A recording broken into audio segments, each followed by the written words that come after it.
राष्ट्रपति द्रौपदी मुर्मू आज हैदराबाद आ रही है। वह गच्चीबावली इंडोर स्टेडियम में केंद्रीय सांस्कृतिक विभाग द्वारा आयोजित अल्लूरी सीताराम राजू जयंती समापन समारोह में मुख्य अतिथि होगी। मुर्मू शाम 4 बजे से 5 बजे तक इसी कार्यक्रम में हिस्सा लेगी। राष्ट्रपति के आगमन को देखते हुए साइबराबाद में यातायात प्रतिबंध लगाए गए हैं। गच्चीबावली से लिंगमपल्ली रोड तक प्रतिबंध लागू रहेगा। दोपहर 2 बजे से शाम 7 बजे तक यातायात प्रतिबंध लागू रहेगा और मोटर ड्राइवरों को वैकल्पिक मार्ग अपनाने की सलाह दी गई है। ट्रैफिक पुलिस ने राष्ट्रपति से यात्रा में सहयोग की अपील करी है।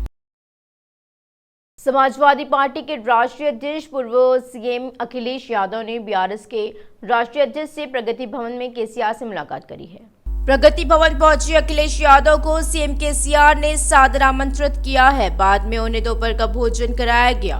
इसी अवसर पर मंत्री तलसानी श्रीनिवास यादव, वेमुला प्रशांत रेड्डी, सांसद जोगिनापल्ली संतोष कुमार, एमएलसी पल्ला राजेश्वर रेड्डी, विधायक जीवन रेड्डी, पूर्व मंत्री एस वेणुगोपालचारी और अन्य उपस्थित थे।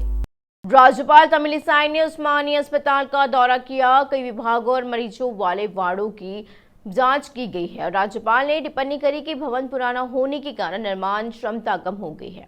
कुछ वार्डों में छतें गिर रही है और नए भवन बनाने की जरूरत है। उन्होंने स्वयं मरीजों से बात करी और अस्पताल में प्रदान की जा रही चिकित्सा सेवाओं में आ रही समस्याओं के बारे में जानकारी ली। उन्होंने पुरानी इमारत को लेकर आ रही दिक्कतों पर भी ध्यान दिया। उन्होंने राज्यपाल की याचिका पर न्यायाधीशों के जवाब देने के तरीके की सराहना करी और इसी अस्पताल के लिए नई इमारत बनाने की आवश्यकता पर हाईकोर्ट में चल रहे मुकदमे की याद दिलाई।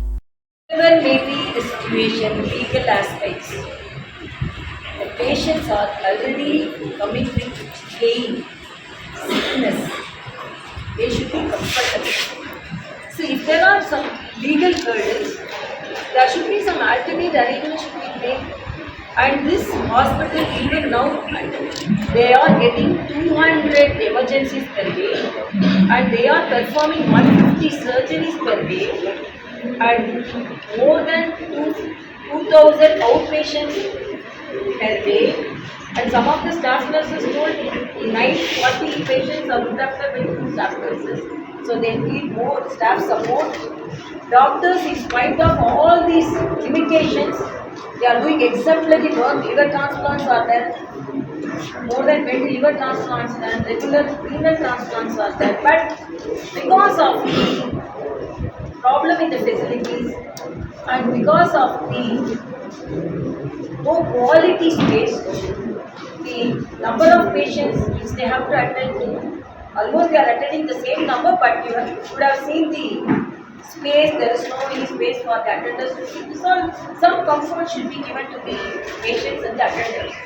And even post-operative ward, because of doctors' expert management, it is moving smooth. But in spite of everything, some alternate arrangement should be done. A new building should be there, because this is the building which had the facilities some decades.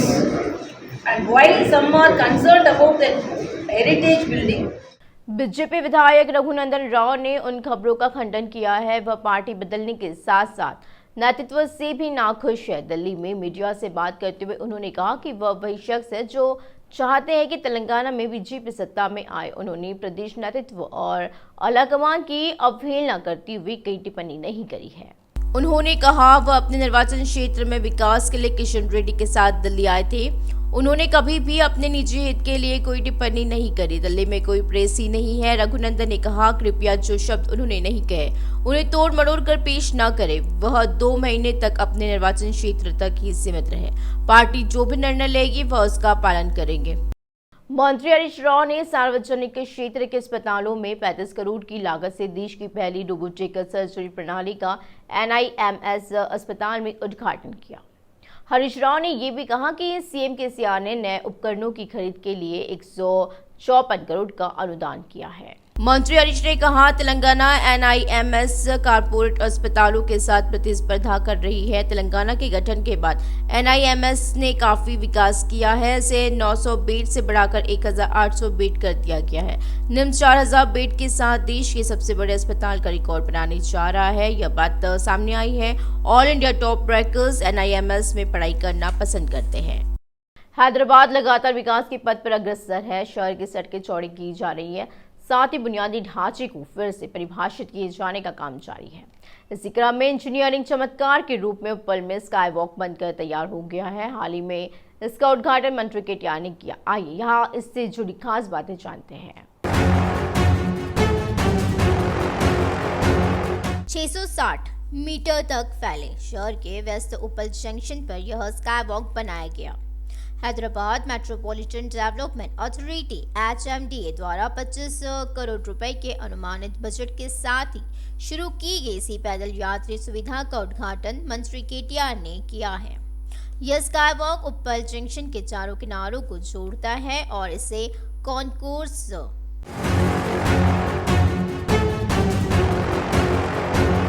यह sky walk उपल junction के चारों किनारों को जोड़ता है और इसे कॉनक्रॉस स्तर पर मेट्रो स्टेशन, बस स्टॉप और वाणिज्यिक प्रतिष्ठानों के साथ एकीकृत किया गया। यह 6 सीढ़ियों के अलावा 9 लिफ्टों और 3 एस्केलेटर से सुसज्जित है और इसी की मेट्रो स्टेशन तक सीधी पहुंच है। एक अधिकारी ने बताया कि पैदल यात्रियों के लिए सुरक्षित और आरामदायक आवाजाही सुनिश्चित करने के अलावा स्काई वॉक शहर का एक प्रमुख आकर्षण बन चुका है। उन्होंने कहा कि इसकी रोशनी और स्ट्रीट फर्नीचर परियोजना के सौंदर्य शास्त्र को बढ़ाएगा।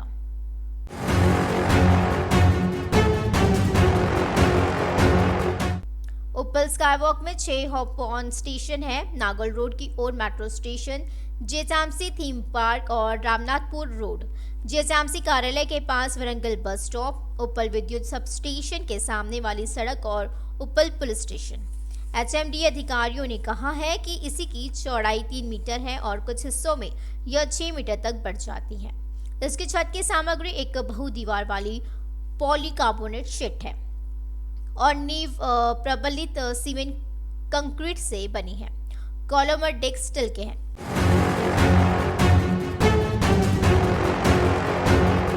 पैदल यात्रियों के लिए इस स्काई वॉक की सुविधा सुरक्षा बढ़ाने के अलावा उपल जंक्शन पर यातायात की भीड़ को भी कम करेगी। स्काई वॉक और कन्वेंशन हॉल के उद्घाटन के बाद एक विशाल सभा को संबोधित करते हुए मंत्री ने कहा कि स्काई वॉक व्यस्त मार्ग पर पैदल यात्रियों, विशेष रूप से बच्चों, महिलाओं और वरिष्ठ नागरिकों को बिना किसी कठिनाई के उपल चौराहे को सुरक्षित रूप से पार करने में सक्षम बनाएगा। उपल में विशाल पारंपरिक हॉल, जिसे 10 करोड़ रुपए की लागत से विकसित किया गया है, इसमें 1000 लोग रह सकते हैं और यह एक डाइनिंग हॉल, लॉन और विभिन्न सुविधाओं से सुसज्जित है। इसी मौके पर BRS के कार्यकारी अध्यक्ष केटीआर ने बीजेपी और कांग्रेस की आलोचना करी।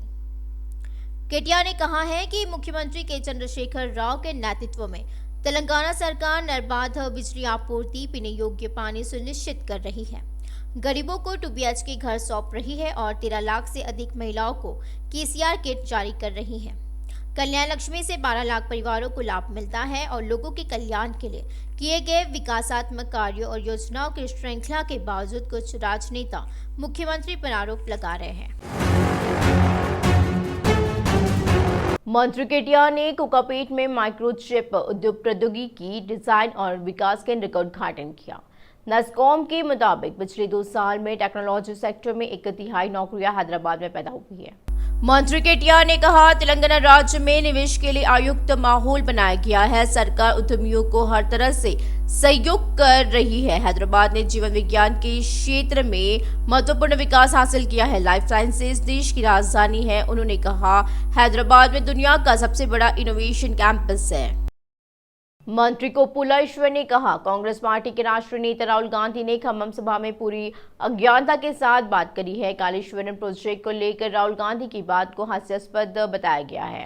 कालेश्वरम परियोजना 3 साल के रिकॉर्ड समय में पूरी की गई है और राज्य के किसानों को सिंचाई का पानी उपलब्ध कराया जा रहा है। मंत्रीश्वर ने कहा, यह शर्म की बात है, राहुल गांधी सूखा प्रभावित इलाकों को हरा भरा करने की परियोजना की बात कर रही है।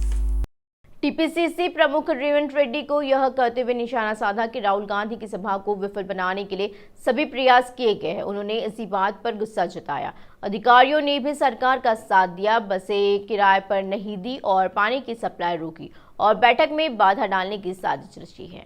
रेवंत रेड्डी ने कहा, किसी ने कितनी भी कोशिश करी, इसके बावजूद कार्यकर्ताओं की बैठक बेहद सफल रही। उन्होंने हैदराबाद में मीडिया से बात करी। बीजेपी और बीआरएस ने राहुल गांधी की आलोचना की कड़ी निंदा करी है। राहुल गांधी के परिवार का देश के लिए जान देने का इतिहास है। क्या बीजेपी और बीआरएस को ऐसे व्यक्ति की आलोचना करने का अधिकार है? सोनिया गांधी ने तेलंगाना हासिल करने वालों के त्याग और बलिदान को देखते हुए तेलंगाना राज्य को स्वीकृति दी है। केवल राहुल गांधी को राज्य का दौरा करने का अधिकार है। लोगों को लूटने वाले भाजपा और बीआरएस को तेलंगाना का दौरा करने का अधिकार नहीं है। बीसी के राष्ट्रीय अध्यक्ष आर कृष्णैया ने कहा कि वित्त मंत्री हरीश राव ने घोषणा करी पिछले 4 वर्षों से छात्रावासों में मेस शुल्क नहीं बढ़ाया गया है। उन्होंने कहा मेस शुल्क कम होने से छात्रों को परेशानी हो रही है। उन्होंने फिर भी चार्ज बढ़ाने की मांग करी। साथ ही आर कृष्णैया ने सरकार से लंबित शुल्क प्रतिपूर्ति का तुरंत भुगतान करने का अनुरोध किया है। राज्य सरकार की मुख्य सचिव शांति कुमारी ने जिला कलेक्टरों के साथ वीडियो कॉन्फ्रेंस के माध्यम से बंजर भूमि के पट्टे वितरण की प्रगति की समीक्षा करी है। गृहलक्ष्मी योजना, उर्वरक बीज भंडार, तेलंगाना के लिए हरियाली, बीसी शिल्पकारों को वित्तीय सहायता, भेड़ वितरण योजना, ग्राम पंचायत भवनों का निर्माण आदि मुद्दों की वीडियो कॉन्फ्रेंस के माध्यम से समीक्षा करी गई है। राज्य भर में बंजर भूमि के पट्टे वितरण में तेजी लाने के आदेश दिए गए हैं, क्योंकि इसी बरसात के मौसम में ऋतुबंधु योजना के तहत लाभार्थियों को वित्तीय सहायता प्रदान करी जाती है। और सीएस ने सुझाव दिया कि बंजर भूमि किसानों के बैंक खातों का विवरण ऋतु बंधु पोर्टल में जमा किया जाना चाहिए। राजस्व, पुलिस और वन विभागों को समन्वय में काम करना चाहिए और पेड़ों को न काटने के उपाय किए जाने चाहिए। जिला कलेक्टर प्रतिदिन खाद एवं बीज के स्टॉक के संबंध में स्थिति की निगरानी करे तथा जिले में पर्याप्त स्टॉक उपलब्ध रहे, इसके लिए उचित कदम उठाए।